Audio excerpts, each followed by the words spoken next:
I am Kate, founder of KOHANA Professional, nail champion, nail educator, and nail tech with over 15 years of experience. Today, in our podcast, we have first-time special guest. You can know her from TV screens, Instagram feed, and she always follows her heart. Today with me is Jodi Albert. Hello. So Jodi Albert is an actress, is a singer, and is mom of 3 lovely boys. And today I want to talk with her a little bit about her journey, about her creativity, and her connection with beauty. So Jodi, Hello. can you tell me during your Hollyoaks and Wonderland years, you were very often in kind of like a spotlight, yes? So it's a lot of pressure about your beauty, about your appearance, okay? Can you tell me a little bit about your relationship with the beauty and self-image in these days? Is this kind of like you feel pressure from always being in the spotlight, or how, or you naturally okay with it? I think back then I had the luxury of, we weren't that body aware because we weren't taking photos of ourselves on phones and analyzing them. We had the luxury of you only really took a photo if you were getting photographed by a professional photographer. So it was I kind of didn't pay that much attention to my body. And the only time that I would ever really, I suppose it's back in the early noughties, the only time I really become aware of my figure was when a magazine would print, say if I was on a beach and I got papped, and they would call me curvy. They'd say curvy Jodi Albert. And back then, it was a real horrible fad of being really skinny was fashionable. So if they called you curvy, it was another word for fat. That's how I kind of took it. And so I hated the word curvy. I hated that I got a label. But then I kind of, I forgot about it as quick as I noticed it, because again, I wasn't always looking at myself. So I was just young and, quite confident because I wasn't studying myself. I wasn't looking at every little detail on my face or my body.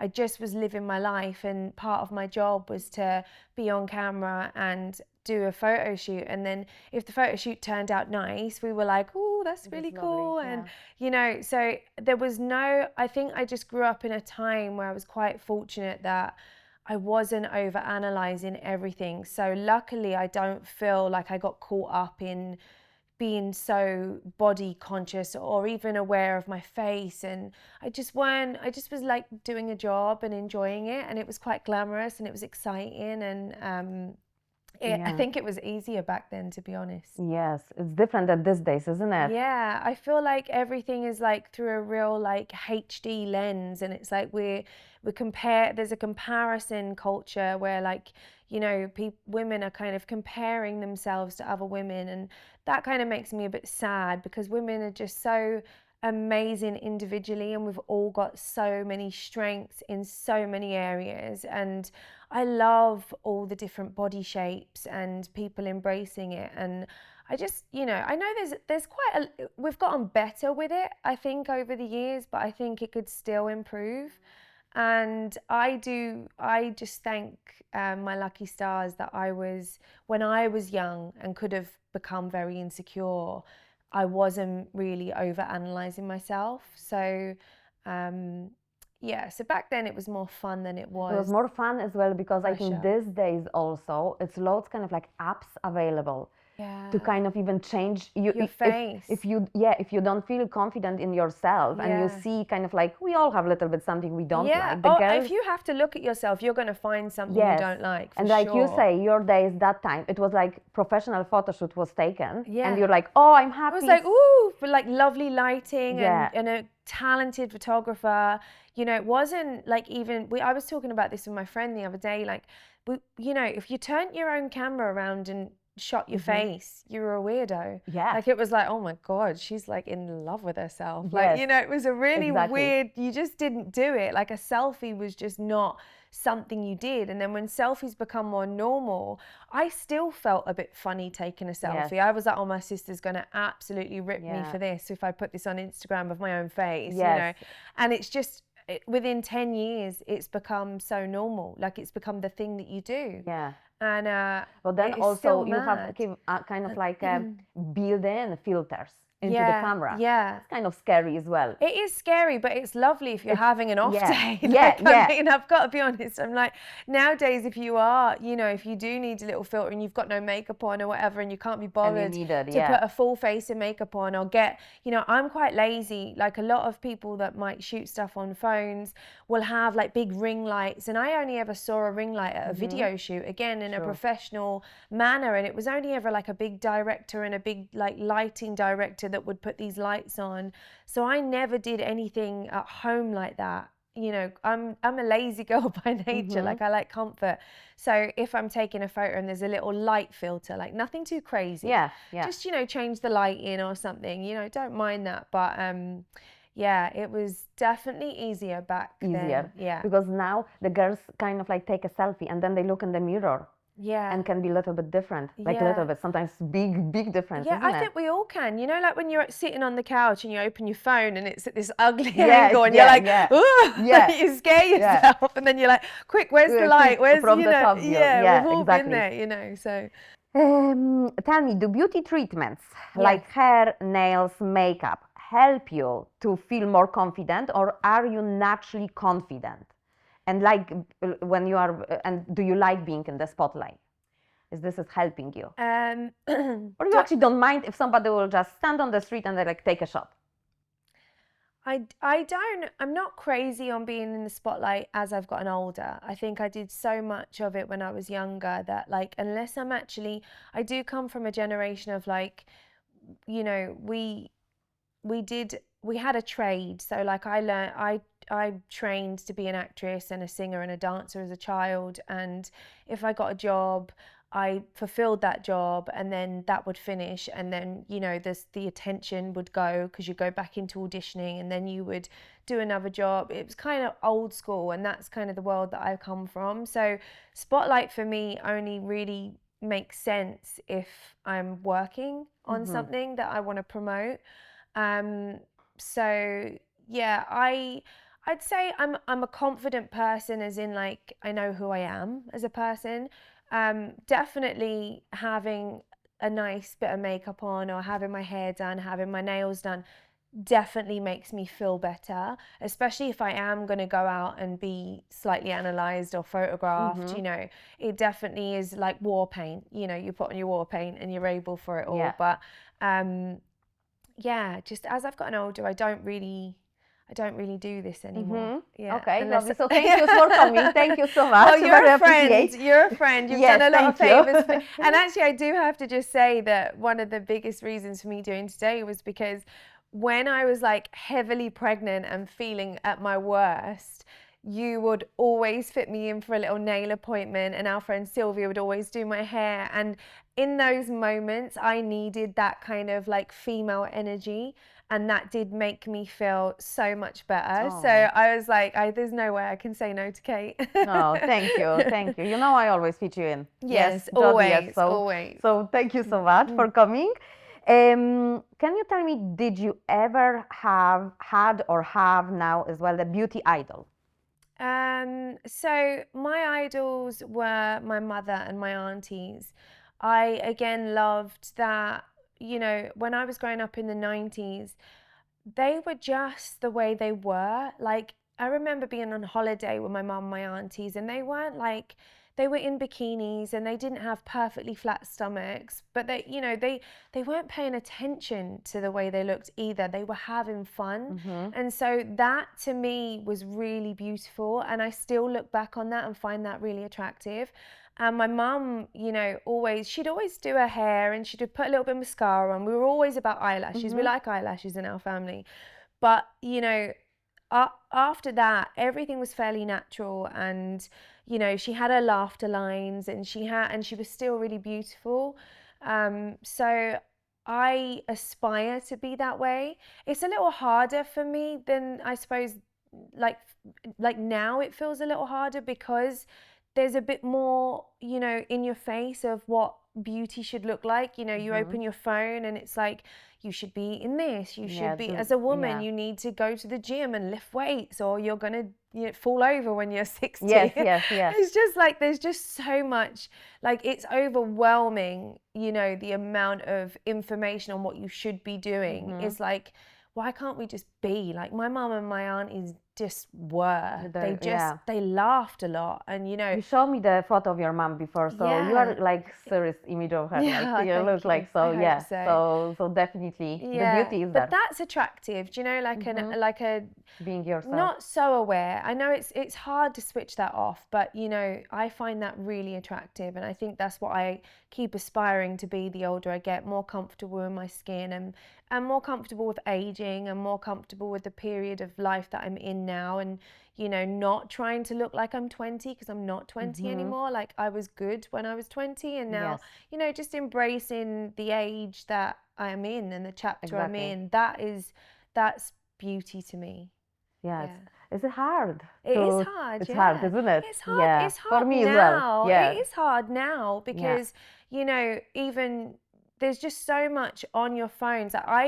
I've done something recently. Like, I feel like I've shed a skin and completely become like I'm in a new era for sure. So my new era is a real like farm girl, equestrian, animal lover. It's like I've just completely opened up to this new era, and I finding something I love and passionate about, and that just is not about the way you look, has really just awoken something in me, and I absolutely adore just getting stuck into things that I enjoy doing as opposed to looking. But that's, I think it brings as well this kind of like a spark in it, isn't it? When you are happy what you're doing and you actually love what you're doing, it shows in your beauty as well. Yeah, and then I think, like, you know, beauty is obviously I will always be a girly girl, so I do love dressing up every now and again. I don't like doing it all the time. I don't like wearing makeup every day. I don't like having to, you know, I've never really liked anything stuck to me. I always like loose kind of clothes and being comfortable.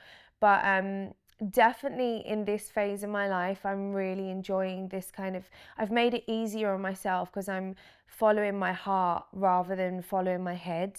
So that's evolving, and I'm excited to, like, it's exciting to see where that's going to go. Yeah, you made your dream come true. Yes, you told me the last time. Yes. What you bought? I bought a horse. Yeah, I see that on your Instagram. Yes, I'm a horse so cute. mama. Yeah, I'm like, it's like the little girl in me. Like, it goes back to my mum. Like, I can't remember even learning to ride. She could ride, and she took me when I was young, and I kind of went back to riding like on and off my whole life, but because of what I did for a job, I'd have to give it up, or like I'd get pregnant and then, you know, I'd have to give it up. And so it was something that I always dabbled. It was always in the background, but I never really let it come forward. And now I've let it come forward. I have the time. You have time in your life when you can do it. And it's just literally like a breath of fresh air into my life. Really, it's just I'm just that's so lovely. Happy. Yeah, it's very nice. That's lovely. Is it still small horse, isn't it? No, she's not small. She's not. I mean, she's quite big when you stand next to her. Okay, how old is? She's 7. 7. Okay. Yeah. What's her name? Dreamcatcher. Oh, Dreamcatcher. Oh, that's lovely. Oh, so nice. I was listening to a Lainey Wilson song, a country singer that I'm absolutely obsessed with at the moment. And I was driving home, and I'd met my horse, and I was like, oh my God, I'm so in love with her. I have to have her. Like, she just we had this little soul connection where her little personality is just so loving. And I was like, I just absolutely adore her. And this song came on in the car, and it was called Dreamcatcher, and I must have heard it a million times, but it was like I was hearing it for the first time, and the words in the song really resonated with her story. And so I was like, oh my God. Okay. And I rang Key, and I was like, I think her name's Dreamcatcher. And he was like, that's really cool. Like, we'll call her Dreamy for short, or Dream, or whatever. Okay, yeah, I like this. Like I said as well, for me was the same with KOHANA. Yes. KOHANA name. So it's kind of when I start kind of like, oh, KOHANA, I like the word, like I like the meaning. And then we went for holidays, and then I see above my head, I see a sign it was like a poster with the name of the different animals where we were like in the zoo, and it was KOHANA.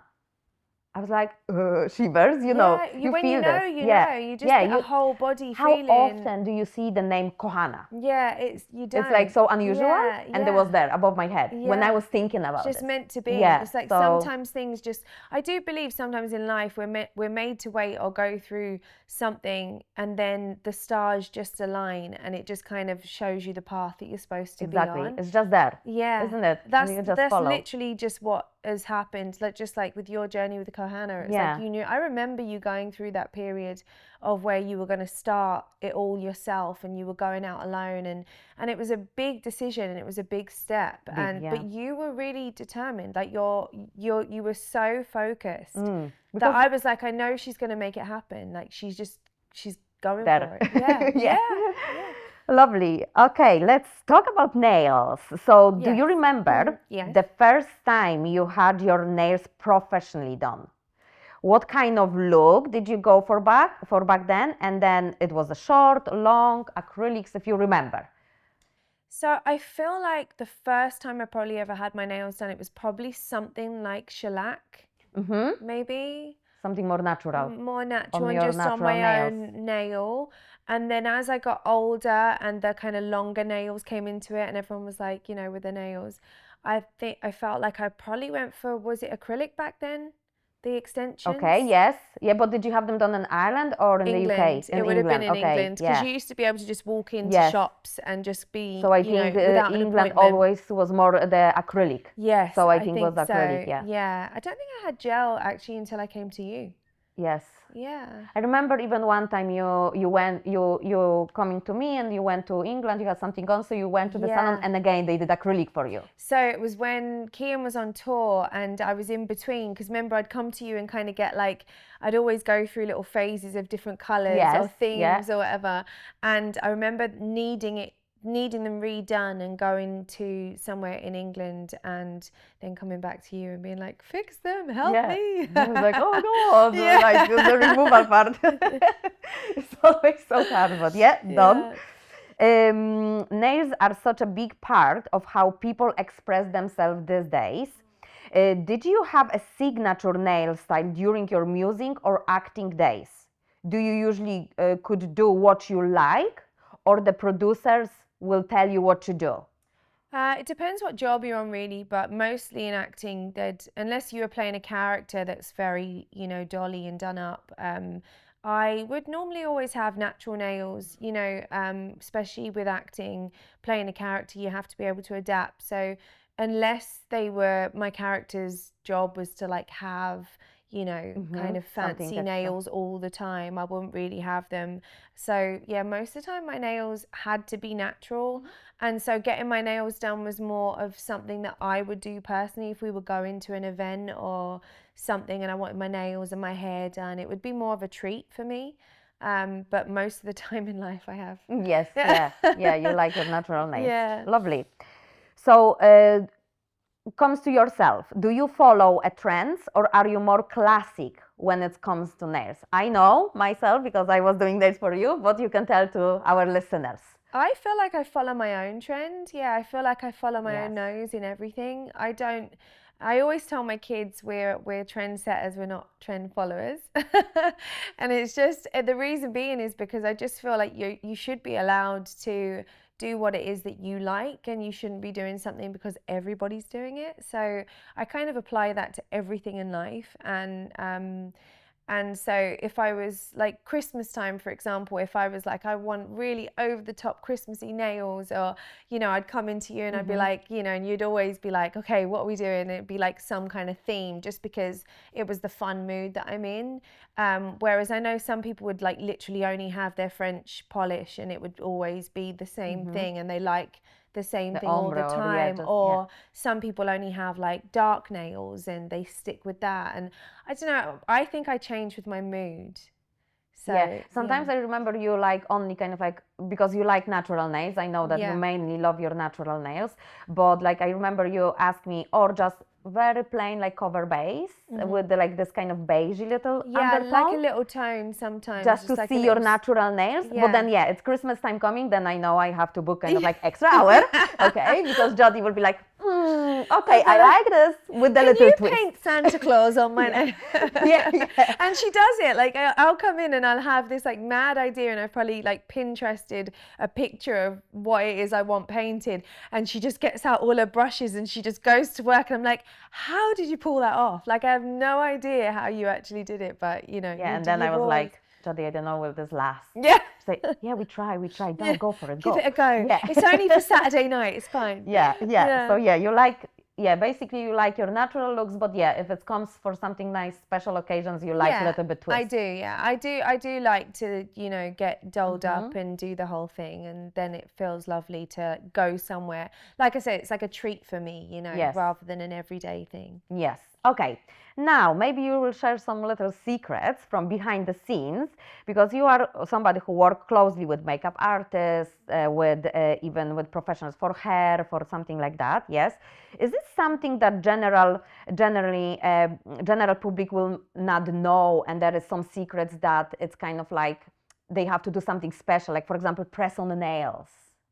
This kind of like for one night, or like with something special with makeup that it has to be perfect for this moment. I mean, I don't know actually if I know of anything special. Like everything's kind of wide open and out there now because of the phones.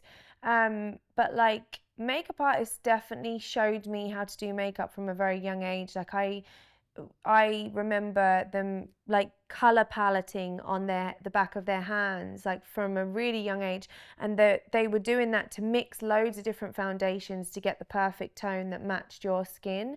And I remember like when you're younger, you'd go out and you'd just buy a foundation, and like it'd be like 3 shades too dark for you, and it would just be horrific. And so I learned from them actually mixing all your colors and mixing shimmers and things into it, like like you're painting a picture. Yes. That you would get a much nicer overall look. And so I learned that young. I don't know if it's like a big secret, but it definitely wasn't something all my friends were doing. That was something I learned from professionals. And the one thing I suppose that I hated in the TV world is the amount of powder that you would have. When I was in Hollyoaks, the makeup artists, I used to duck and hide from them because the lights are so strong. And obviously I normally have a bit more of a glowy, shiny face because I've normally got a really thick moisturizer on, and the makeup artists hated it. And so they would like chase me around with the powder brush, and like they would like just cake me in this powder. But I obviously needed it for the shot because I look shiny. But I just hated that in the TV world, that it was just literally so much powder, and it, at the end of the day, it'd be in every crack and crease, and you'd be dry, and it would be awful. That's true, because it's invisible in the camera. Yeah, exactly. As soon as the light goes on, it does give a bit more of a flawless. So even for this podcast, like when we meet for the nails or something, we're always very natural. And for podcast, I like bronzer, more like color, and like I'm sure my makeup looks awful. I just did it quickly. But it is true, But I just, the TV world was for me was quite different from how you had your makeup, every day. And like what you just said, you could walk onto set and think you look really lovely, and all of a sudden the light would just wash you out, and you look like Casper the Ghost, and you're like, oh my God, I thought I looked good when I left home. Yeah, exactly. So, but nothing, I don't think there's any real secrets. I mean, they were obviously using everything before we knew about it. They were using like hair extensions and press on nails and all that stuff. Big lashes. But I think before that become kind of commercial, that was happening. But we just didn't really know about it. So I know, for example, for nails, because even for competing, we have something like catwalk looks. Right. So you can actually create like very fast something what doesn't last. Definitely not, but you can kind of like just press them on like with the glue or something, and you won't be able to wear them for kind of events. You can wear them for events, but you can't wear them after because they're like too big. They have like 3D designs, something what I do for competitions as well. Yeah. So I know this can be used for like, for example, for like fashion shows. I'm sure they do all of that for fashion shows. Yeah. So it's interesting, with all this kind of little tricks. Okay, if you were to design a line of gel polish for example, with us, yes, what would be your vibe for collection? If we say, Jodi, would you mind pick 10 colors or 10 products or whatever? What do you think it will be your signature there? Well, I definitely have some nudes in there and some like kind of pastel-y colours. I love all that kind of pastel-y, like soft pinks and things like that. But then I definitely would have to have like a Christmas nail, you know, like a Christmas colour that's like a true Christmas colour. I like traditional stuff. So you know this from like how I go into the themes, but like at Easter we went really pastel-y and it was like real like yellows and like blues and greens and it was all pastel. And like then for like Valentine's Day you'd have a true red. And like Christmas you might have a red with the sparkle, or you might have a green with a sparkle, you know. So I like things that you can wear for different special occasions. So would you choose like a 10 colors? But I do an every day. I do an every day, and then I do things that you could wear for occasions. So it's kind of like one timeless. Yes. You can have it always for all year around. Yeah. That's good idea. Like a New Year's Eve would have to be like a gold glittery. Yes. Do you know, like just something for all year round. Nice, very nice idea. Did you ever experience beauty fails? Oh yeah. Yeah? Oh yeah. Okay, tell us about it. God, that was most of my career. I again, like back in the day when I was working and doing jobs, and especially when I started Hollyoaks, I was only 18, and it wasn't really known to me that if you were going to do a red carpet event that you would get a stylist and you would have your hair done and you'd have your makeup done professionally. You know, I was young, and so I also come from a dancing background, and everything in the professional dancing world was quite flamboyant. So it was like big baggy pants in the 90s, and it was like little crop tops, and everything was kind of just a bit more flamboyant. So like when I was like dressing myself for events, I still was quite young-minded about it. I was very like having fun. And I think the actress in me, and I still do it, I still am capable of doing it, is that like I take on a character. So like if I saw, say, cowboy boots, for example, I'd want the whole cowgirl aesthetic, you know, and it might not have been right for the, you know, the Pride of Britain Awards or something that was like really serious. But I was so young and just having fun that I really wasn't, again, looking at myself in such a serious light. I didn't know that somebody would be like, oh my, like rating me out of 10 in a magazine, and oh my God, that outfit was a fail and it was disgusting. I didn't care. Like on that night, me and all my friends were going to a really exciting event, and I might have been inspired by a glittery pair of cowboy boots, and I went for it. But it was an epic fail. But like to me, I can look back at that and laugh, because that was just part of me growing up, and I did it, you know, in front of a lens. So I'm gonna make mistakes, and it was on camera, and who cares? Yeah, exactly. Really, like who cares? We have something to it's funny. Remember. Yes, yeah, exactly. Very good. Do you have any daily beauty routine for your skin or nails or hair, like now? I have a shower. A shower, yeah, that's actually very good routine. I don't really, I've never been that good at doing the whole, like, you know, putting this toner and the serum and the this and that. I actually feel like with me, the less I fuss, the better I am. I think this is our generation as well. Yeah. We are the same age, so it's kind of like... It's just like, you know, a decent, you know, make sure you've washed all your makeup off, and then I love a really good cleanser, thick moisturizer. And actually I live in...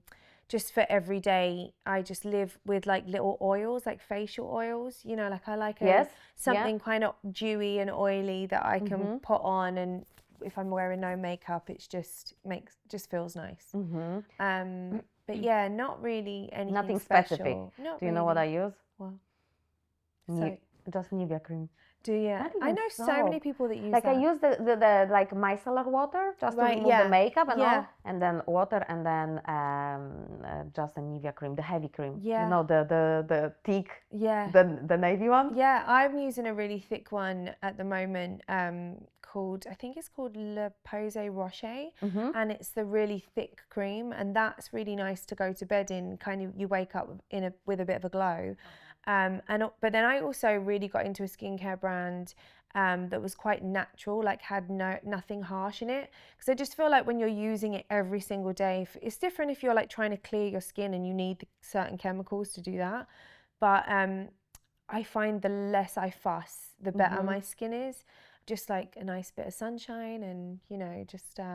I tried also different things, kind of like more advanced. It just doesn't work. My skin is kind of like very tingly or something. And I felt like, you know, you kind of get sucked into the whole, you know, you go to a beautician's and they give you a facial and then they list like all the creams that you should be using every single day. And then they're like, okay, that's 500 euros. Yeah. And you just feel like, oh, come on, I obviously don't need All of it, that, yeah. you know, and like, okay, I really don't think that it's going to stop the aging process. I think, you know, good moisturizer, drink loads of water, and, you know, just pray on your genetics. Yes, exactly. Yeah, rely on them. Yeah. Genetics are so strong.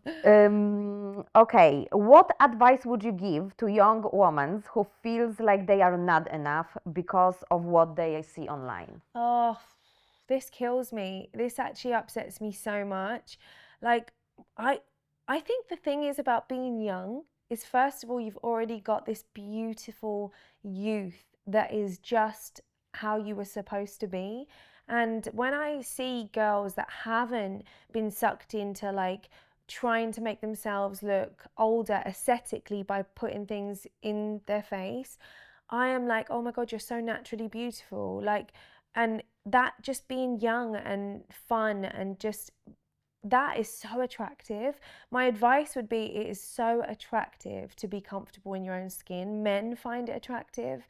You know, you should only ever do something if you really feel like you want to do it and it makes you happy. You shouldn't be doing it to keep up with somebody else that you've seen on Instagram or doing it for a boyfriend. You know, it really needs to come from you, and you have to ask yourself that question first. Like, is it really going to change my life? Does it really make me happy? And I think the answer a lot of the time is it makes you happy for a short time, but it's not real fulfilling happiness. It's not deep filling happiness. So as quick as you do it, the happy buzz comes and it goes, and then you're looking for the next thing. Yes. So it's like making a deal with the devil. It's a never, if you start with that, it's a never ending cycle, because I call it like chasing the dragon. You're like just chasing something that's not actually achievable.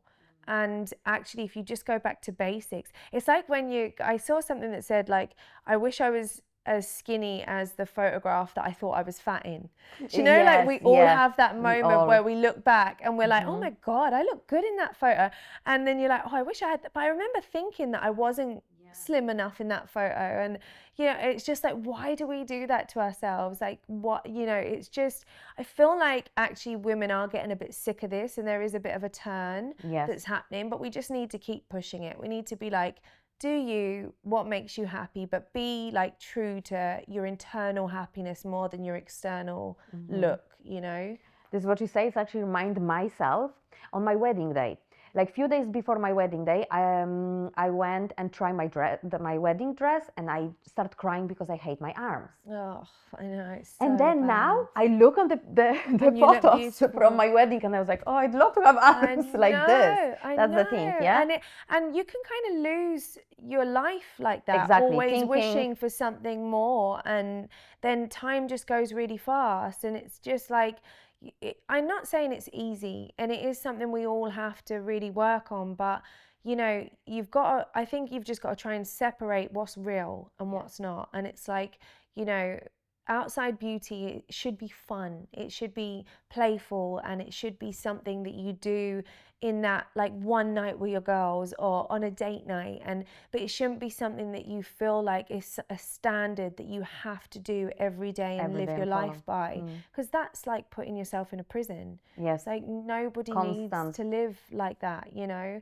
And then it kind of takes the shine off of it when you do want to be glamorous and because you cover yourself, you're really yourself, isn't it? Because you try to play somebody all the time. Yeah, exactly. Yeah. Thank you. I know you're also a mom of 3 lovely boys, and can you Yes. tell a little bit just how they express themselves? Well, how do they express it? I'm raising 3 little surfers, so they're in the water all the time with their dad. So a lot of how they express themselves is just through loving what they do in their sport life. You know, boys are very simple creatures. You know, you burn their energy, you feed them, you give them a nice cuddle, and then they chill. And then they express. Yeah. That's it, yes. They're not that complicated. And my boys, I'm lucky. I don't know whether it's just because we have traveled and done so much since they were very, very young, but they're quite confident little boys, and they can hold a good conversation with adults, and they have a good sense of humour. They're always joking and laughing and happy little boys. So And are they very similar to each other, no, or they they're have all different? quite different. Yeah, they're all Yeah, different. I have 2 boys as well, and Yeah. I can tell, for example, my middle boy, he's always around us. Yeah. I come back from work with my husband, yes, and we sit, and he sits with us at the table. Yeah. And he want to have a conversation. Yeah. If I do, for example, a little shopping online, I'm buying some clothes. For example, now I was doing some for my summer holiday, and he was like seeing it a little like a cross chain, Yeah. and say, "Oh, mommy, I'd love to have this." I Oh. would never even expect him to be interested in something like jewelry. Yeah. You know, so that's how they My kind of. middle son's really like naturally fashion conscious. Like it's not something that we've encouraged, but he naturally knows how to pull an outfit together. Like Okay. Zeke would always, if we're going somewhere, Zeke will like pull out these trainers, and you know he'll even color code it a little bit, and he'll just like come out and he'll be like, "Mom, what do you think?" And I'll be like, "That's really cool." Like he's quite just has a little eye for taste, doing kind of. stuff like that. Yeah, Yeah. so that's my middle boy. Yeah, Yeah. yeah. Always the hair, he's like kind of like style the hair with water Yeah. even, but you know, he's trying. Yeah. And then my other one is like just whatever. Like Yeah. whatever color is front, back, or whatever, it's okay. Yeah, Koa's 13 now, and he is like he'll like style his hair and whatever. He just oozes cool, Koa. He just naturally has a little something cool about him that just, but it's quite effortless. You know, he just kind of is the like surfer with the long hair, and and sometimes I look at him like, how did I make you? Yeah. You're really cool. So nice, isn't You know, it? like you just become their biggest fan, don't you? You're just Yeah. like, wow, you're just well done me. Beautiful. Okay. I think this question I have here, but I think I know the answer. You Okay. answered already. But in the moment where you are now, what is more you, being a mom and wife, or Jodi in the spotlight? Oh, Still, you missed that. definitely being a mum and wife. Mm-hmm. I'm really not that interested in being in the spotlight anymore. I have so many other things I want to do. I think it's just because I really did. Not a lot of people realize that I started to work at the age of 10 in the spotlight. My first job was Les Miserables in the West End and in London, and I did so much so young that I think by the time I would become a mum, it was such an interesting, fascinating chapter for me that like allowing myself to actually just be living on the west coast of Ireland and just being a mum and not having to worry about, you know, the next job and being on camera and leaving them, and it became all I wanted to do. And I really appreciate what I've done, but I feel like I feel like I fulfilled every dream I needed to fill. Like I really wasn't somebody that ever chased fame. I chased work. So I enjoyed doing jobs, and fame, even with Kian, like me and Kian have never been that comfortable with fame. It's awkward for us. Like we know it's part of the territory, but it's unnatural really for us because, you know, we both came from, you know, quite humble beginnings, and we don't ever consider ourselves anything but just who we are, and the same as our families. And so it was always a bit awkward for us. And so living on the west coast of Ireland really gave us an escape, and we got to just be parents and, you know, be with the kids. And I love it. Like now I'm moving into my farm girl era. We're building a barn. Very good. I'm going to get more horses and maybe some ducks and sheep. And Very good. Very good. Wow, fair play. Yeah, Lovely, we'll see. lovely. We are both moms, but also a busy, very busy moms. Yes, busy women in lives. Yes. In your opinion, is it possible to find a balance between very busy life and being a parent, a mom, a housewife? I think it's extremely difficult. Even just that, just being a housewife, like running a house is really tough to do, especially when you've got kids that are, you know, pulling things everywhere and throwing, like wearing something once, and, you know, like managing a household is quite difficult. And then running a business and then being a good mum where you're actually spending time with your children, like there's a lot to juggle and it is extremely difficult. I think women are incredible and like we definitely can do it. I think, you know, we grow human beings and we give birth to them. We can do anything we want to do. Yeah. And we're good at multitaskers. Like by nature, I think we naturally can do quite a lot at the same time. Whereas like my husband definitely needs to be focused on one thing at a time. Like he'd be like, I'm listening. I'm like, you're not, you're reading. You're definitely not taking in what I'm saying. But, you know, I think that it's definitely hard for a woman because I also think that we have mum guilt. So like leaving, like I actually, even going away on a girly weekend now, like I just get like this feeling of like, oh, I want to get back to my kids. Like it's like I want to do it and I want to have fun, but I do get a little bit of a guilty feeling for being away. And then I kind of get like, oh, nobody's going to take care of him the way I do. So, you know, I want to get back and just make sure, you know. Yeah. Yeah, I know. Yeah, I'm busy too as well, you know, it's always at work and building the brand. But I'm very lucky because I live with my mom. Yeah. So it's kind of as well helpful. Yes. Family as well. Just having family there is different from, say, like hiring help. Yes. Because you just feel like they're an extension mom, of you. She raised me, so, you know, I know whatever, even she raise the voice or something, it's still okay, like, because she's my mom. Yes. Exactly, yeah. But like you said, yeah, I think we definitely more multitasking. Yes. Than guys. There's a lot of multitasking. That's, when we talk, like me and my daughter, and we talk with my husband, and he's like, since has to do something on the laptop, he's just turned off. And we just on purpose talk with him. Yeah. And we then laugh, you know, because he's like, he's like, well, what did you say? What did you say? Yeah, Kian's exactly the same. He'll be like checking the surf report, or he'll be like watching surfing or something to do with surfing, and he's so in a zone. And so I'm literally like, he's like, I'm listening. I'm like, you're really not. You're going to have to just give me 2 seconds. I just want to tell you something. Yeah. And then, but then obviously they're great when you have the attention. Like as well for you, you work with your husband. So it's also nice to actually have that family and that support in your business. I think that helps sometimes. I mean, some people can't work together, like husband and wife, but me and Kian always, whenever we do something as a project, we're quite powerful together. We're more powerful together than we are separate, you know? Definitely in my relationship as well. Yeah. We are completely different. Yeah. You know, so it's kind of everyone have different tasks. Exactly. But when we are working together, it's you get it done. Exactly. Yeah, that's how we feel. We work and we think differently, but when we come together, it's like we really do make stuff happen. Yeah. Because we just have that like drive, but we drive from different corners. So yes, exactly. Yeah, it becomes cool. total. Yeah. Lovely. So that's all my questions. At the end, I have just a quick shots with Jodi. Just very, very simple. All right. So, like your first thinking, Yeah. Acrylic or gel? Gel. Classic nude or bold design? Nude. Hair first or nail first? Nails. Nails? Yeah. Okay. I'd say nails. Okay, lovely. Yeah. That's good. Most iconic beauty trend from your Hollyoaks days? Oh, I was obsessed with a spice lip liner from MAC.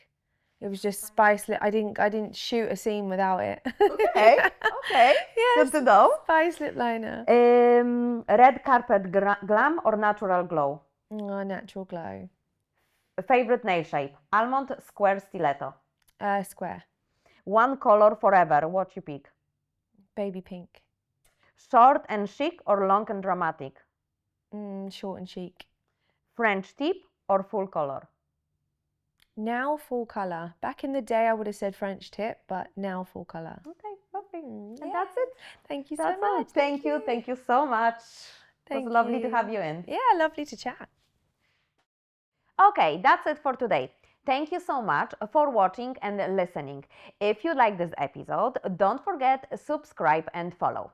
I wish you a lovely day and chat to you soon.